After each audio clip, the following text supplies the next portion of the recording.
All right. It's Friday.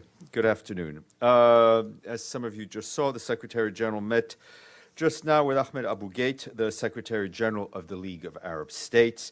In a press encounter following that meeting, the Secretary General underscored the strong relationship between the United Nations and the League of Arab States, which he said has recently taken a quantum leap, notably with the opening of a UN liaison office in Cairo to the League of Arab States. The Secretary General of the United Nations also reiterated his message from yesterday that the truth needs to be established regarding the incident in the Gulf of Oman, and that the last thing the region needs today is another confrontation. We're working on the transcript, and I think UNTV is or will be shortly playing out the video. An Ebola update for all of you. In Geneva, the World Health Organization's International Health Regulations Emergency Committee met today to assess whether the outbreak constitutes an international public health emergency. We expect their recommendations to be issued in a few minutes. For those who want more details, a virtual press conference organized by WHO is scheduled to begin at 1 p.m. our time. You can call in from the U.S., and if you want the number, come to my office. WHO also said they would broadcast the press conference live from their Twitter account at WHO. In addition to this, the Director General of the WHO, Dr. Tedros, arrived in the Democratic Republic of the Congo. He spent the day in Kinshasa and met authorities and UN colleagues, and he will be there for a few more days in the region. Back here, the Security Council is meeting today on Darfur. Briefing council members was the Undersecretary General for Peace Operations, Jean-Pierre Lacroix. He noted that the drastic changes in the 30-year-old system of governments of Sudan has so far had a moderate impact on the situation in Darfur, but he cautioned that the uncertainty of the outcome of the negotiations in Khartoum may have repercussions beyond the capital and may also lead to an escalation of violence.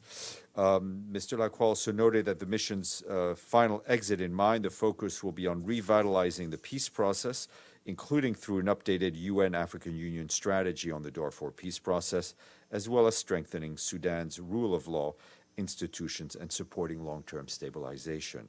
Also at the Council was Andrew Gilmore, the Assistant Secretary General for Human Rights. In his remarks, he stressed that any transition roadmap should include measures that will bolster confidence in law enforcement, as well as a belief that there will be some accountability for excessive use of force and serious human rights violations. And at 3 p.m., the Council will meet on Burundi. We expect that the briefers include Assistant Secretary General for Peacebuilding Support, Oscar Fernandez Taranco, as well as the AU Commissioner for Peace and Security, Smail Shergi, Ambassador Jörg Lauber of Switzerland, who chairs the Burundi configuration of the Peacebuilding Commission. Also on Sudan, our humanitarian colleagues tell us that aid operations have been hampered since June 3rd by the nationwide disruption of internet service and unreliable telephone networks. Humanitarian partners have reported increased difficulties in accessing cash for their operations during the general strike. This has caused a delay in delivering some services. The World Health Organization and its partners continue to provide medical supplies and are helping to transport medical staff and materials. The UN Population Fund is coordinating how to respond to gender-based violence and sexual harassment and continues to support maternity hospitals in Khartoum. For its part, the World Food Programme is pre-positioning food for 740,000 people in inaccessible areas during the rainy season. Aid partners have also been helping people affected by flooding in Tawila in North Darfur, with WFP and UN Refugee Agency having provided emergency food and other supplies. Some 2,500 people have lost their homes, and hundreds of latrines have been damaged by flooding. The UN and the partners are requesting $1.2 billion for the humanitarian response plans for Sudan for 2019, but as of today, the plan is only 22% funded. And in South Sudan, the UN and the country's government today warned that nearly 7 million people will face acute food insecurity or worse by the end of July due to high food prices and the late start of the rainy season. This is according to an update by the government, together with the Food and Agriculture Organization, the UN Children's Fund, and the World Food Programme. Thank you. More than 20,000 people will likely face a catastrophic I should better check if my phone is off too before I start grimacing at people. More than 20,000 people will likely face a catastrophic lack of access to food, and that's the highest level of food insecurity. The peace agreements must be implemented effectively with political stability imperative to allow for urgent, scaled-up humanitarian aid, protect livelihoods, and boost agricultural production. And turning to Libya, the special representative for Libya, Ghassan Salameh, led a joint UN mission to Ghat municipality in the southwest of Libya to survey the impact of the floods on the local communities and determine what assistance is still needed. Heavy flooding in western Libya since late May has displaced over 4,000 people and affected more than 20,000. There's a press release on her visit. Meanwhile, as the fighting continues in and around Tripoli, 167 civilian casualties have been confirmed, including 42 deaths. These figures only include those cases that could individually be verified to date, and so that must be considered a minimum number. Some 94,000 people have now been displaced since the result of the latest round of hostilities. Humanitarian workers remain deeply concerned for the safety and well-being of some 3,700 refugees and migrants in detention centers and already exposed to or located close to active fighting. Many of the detention centers lack sufficient food, water, sanitation for the people held there. I want to flag 3 international days that are coming up. This weekend, tomorrow is the World Elder Abuse Awareness Day. This is an issue that is becoming more relevant as the number of people aged 60 years and older will be more than double from 900 million in 2015 to about 2 billion in 2050. And on Sunday is the International Day of Family Remittances. The day recognizes the contributions of over 200 million migrants to improve the lives of their 800 million family members back home and to create a future of hope for their children. And today is... You forget Father's Day? No, that's this weekend, yeah. Today is World Blood Donor Day, celebrated under the slogan, Safe Blood for All. The day serves to thank voluntary, unpaid blood donors for their life-saving gifts of blood, to raise awareness about the universal need for safe blood in delivery of health care. The World Health Organization encourages more people all over the world to become blood donors and to donate blood regularly, a good cause indeed. Monday, the guests will be Maria Francesca Spatolisano, Assistant Secretary General for Policy Coordination and Interagency Affairs at the Department of Economic and Social Affairs. She will be joined by John Wilmoth, the Director of Population Division in DESA, and Patrick Gerland, the Chief of the Population Estimates and Projections Section in DESA. They will here to brief you on the awaited World Population Prospects Report 2019. Mr. Bays, what are we talking about? Ask you to take stock of where we are after we heard the Secretary General talk about the incident in the Gulf. Let me check that I entirely understand his position. To summarise, I think he thinks there should be an international inquiry, but he doesn't believe he has the power to set it up. He thinks there should be high-level mediation, but he doesn't think he is empowered to mediate himself. Is that his position? No, I think you've taken a different. I would have a different analysis. What the Secretary General said is that I think we have been in touch with various parties, as always. In fact, the Undersecretary General for Political Affairs had a bilateral meeting with the Iranian Foreign Minister in Bishkek on the sidelines of the Shanghai Cooperation Council that was taking place. The Secretary General believes there should be an investigation, that the truth needs to be established, that there is a clear need for the truth to be established. He was very clear on his mandate about an international investigation, and he said it, and this is something he's repeated a number of times. And his good offices remain available as a matter of principle and as a matter of practice. Good offices are available when the different parties request them. That has not stopped the Secretary General or his staff from being in contact with many countries concerned and passing on the message of the need to avoid anything that would escalate the situation further. Can you tell me where in the Charter are the limits on his good offices? Where are the limits in the Charter to stop him setting up his own investigation? I can't find them. He does not have the authority.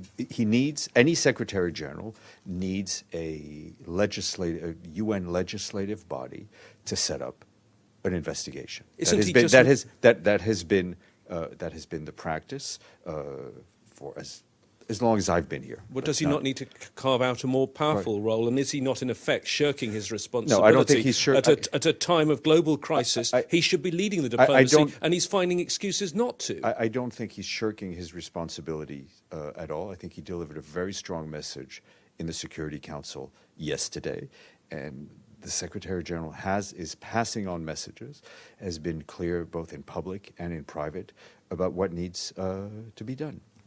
Yes, sir.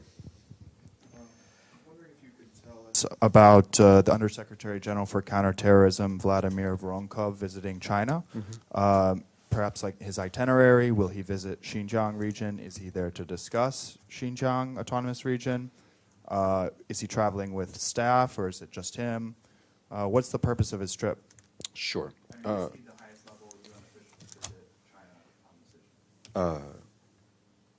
Let me try to answer and use my words to answer as much of you as you said. We can indeed confirm that the Undersecretary General Vladimir Voronkov, who, as you know, is the head of the UN's counterterrorism office, is on an official trip to China at the invitation of the Chinese government. The People's Republic of China was the only P5 country, permanent member, that he had not yet visited since he assumed office as the head of the Office of Counterterrorism. The UN Office of Counterterrorism that he leads is mandated by the General Assembly and provides support to member states and the UN system in implementing the UN Global Counterterrorism strategy, which is composed of 4 pillars, including measures to ensure respect for human rights for all and the rule of law as the fundamental basis for the fight against terrorism. My understanding is at the end of the visit, there will be some sort of a press release from his office, but I don't have the information, nor am I in a position to confirm his itinerary.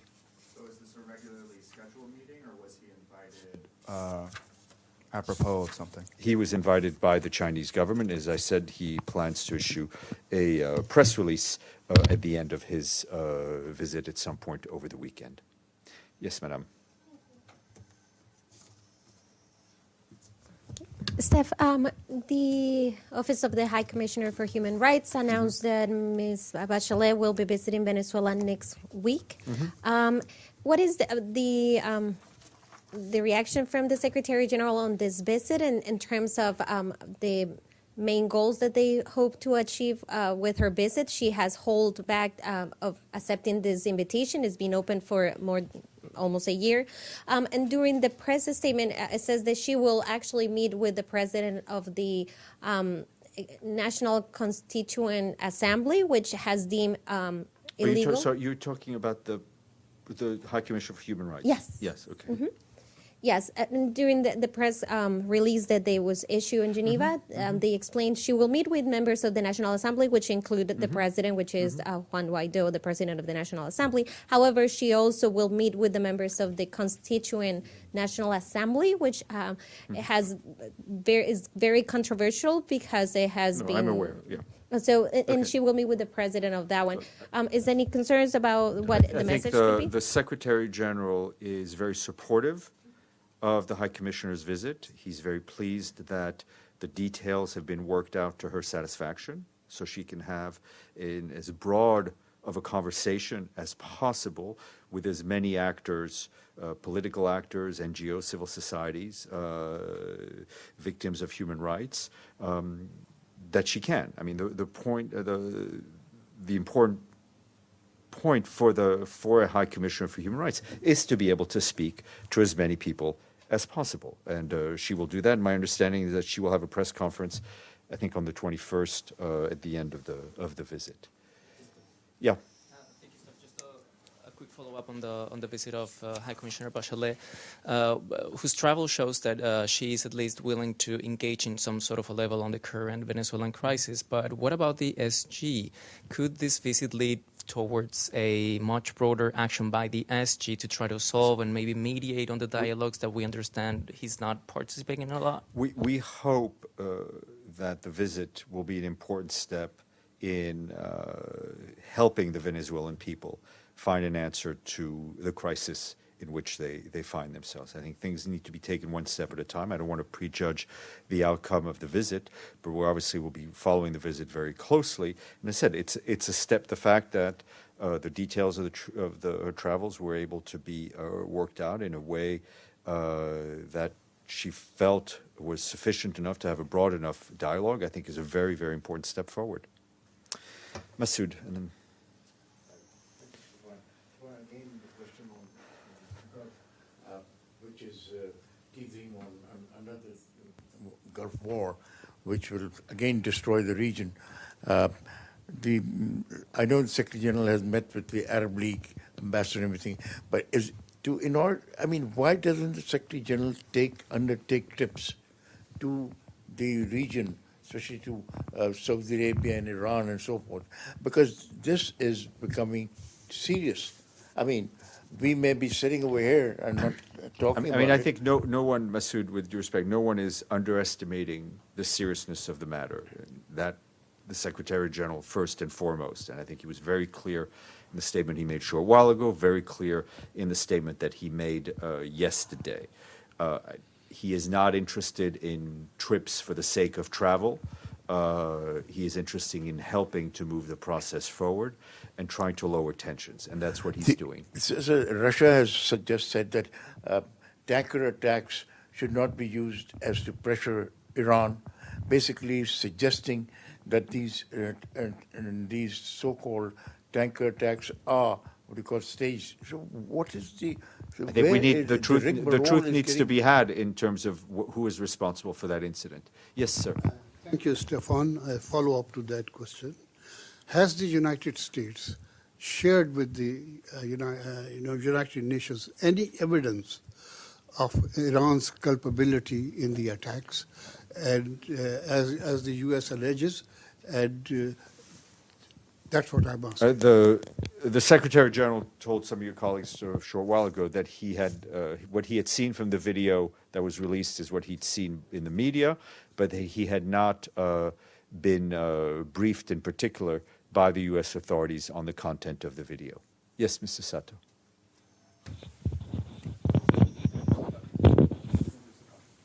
The follow-up about the tension in Gulf. So the end of this month, G20 summit will be held in Osaka, Japan. So far, there's no specific agenda coming out, but is Secretary General expect the venue of the G20 be activate some dialogue about the how to alleviate the tension in Gulf and also be a mediator? I think we've got a little while to go before the G20. The Secretary General's message to the G20 summit itself will be focused on climate, on the need for inclusive growth, on the need to implement the Sustainable Development Goals. That being said, any summit, and especially a G20 being hosted by Japan, is also a very important opportunity for various bilateral discussions on issues that may or may not pertain to the summit itself. So we will see what bilateral meetings take place at that time. Dama. Thanks. This week we had information about meetings between the government of the United States and the Guatemalan government and the possibility of a document being signed before the president, Jimmy Morales, leaves office over the weekend is the first round of elections. But it will make Guatemala a third country, a third secure country, which is basically the Honduras and Salvadorians trying to come to the United States will have to stay in Guatemala and won't be able to claim asylum in the United States. this type of practices and agreements with countries like Guatemala, which is the main country of migrants coming to the United States, does that worry about the possibility of instability in the region in terms of forcing countries in Central America to take on all these refugees without the conditions, or will the United Nations will be able to, or has been notified or been asked to try to help Guatemala in pretty much taking all the refugees in the Northern Triangle?